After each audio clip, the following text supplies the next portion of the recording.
छोटे से गांव में रामू नाम का एक गरीब किसान रहता था। रामू के पास सिर्फ 2 बीघा जमीन थी, वो भी बहुत बंजर। उसकी झोपड़ी कच्ची थी, कपड़े फटे हुए थे, लेकिन उसकी आंखों में मेहनत की चमक थी। उसी गांव में रहता था ठाकुर प्रताप सिंह, गांव का सबसे बड़ा जमींदार।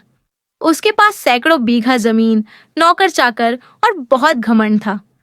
ठाकुर रोज रामू को ताने मारता। अरे रामू, इतनी छोटी जमीन में क्या उगा लेगा? तेरे जैसे गरीब तो बस मेरे खेतों में मजदूरी करने के लिए बने हैं। रामू कुछ नहीं कहता, बस चुपचाप सिर झुका लेता। एक साल गांव में भयंकर सूखा पड़ा। ठाकुर के बड़े बड़े खेतों में भी फसल खराब हो गई, लेकिन ठाकुर ने अपने रुतबे से सरकारी मदद ले ली। वहीं रामू की फसल पूरी तरह नष्ट हो गई। रामू की पत्नी बोली, अब बच्चों को कैसे खिलाएंगे?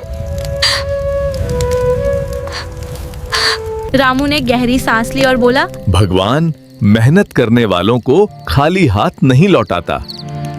रामू ने फैसला किया कि वो हार नहीं मानेगा।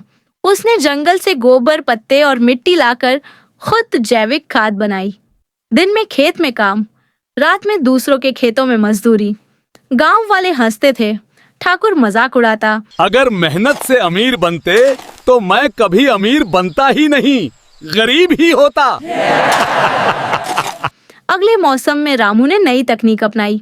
पानी बचाने के तरीके, अलग अलग फसलें, मेहनत और लगन, धीरे धीरे उसकी जमीन हरी होने लगी।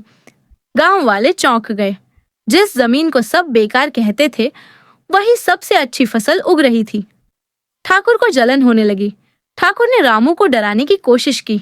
ये जमीन मेरी है, अगर तूने मेरी बात नहीं मानी तो तुझे गांव से निकलवा दूंगा। रामू पहली बार डरा नहीं। ठाकुर साहब, मेहनत मेरी है और जमीन भी कानूनी तौर पर मेरी ही है। ठाकुर गुस्से में लाल हो गया। रामू की फसल इतनी अच्छी हुई कि व्यापारी दूर दूर से आने लगे।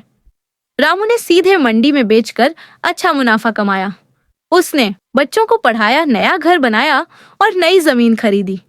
कुछ सालों में रामू गांव का सबसे सफल किसान बन गया। ठाकुर ने घमंड में खेती पर ध्यान नहीं दिया। कर्ज बढ़ता गया, जमीन बिकती गई। ठाकुर सिर झुककर रामू के पास आया। ये देखकर रामू बस इतना बोलता है, मैंने आपसे मेहनत सीखी है। मेहनत करने वाले को कभी छोटा मत समझिए।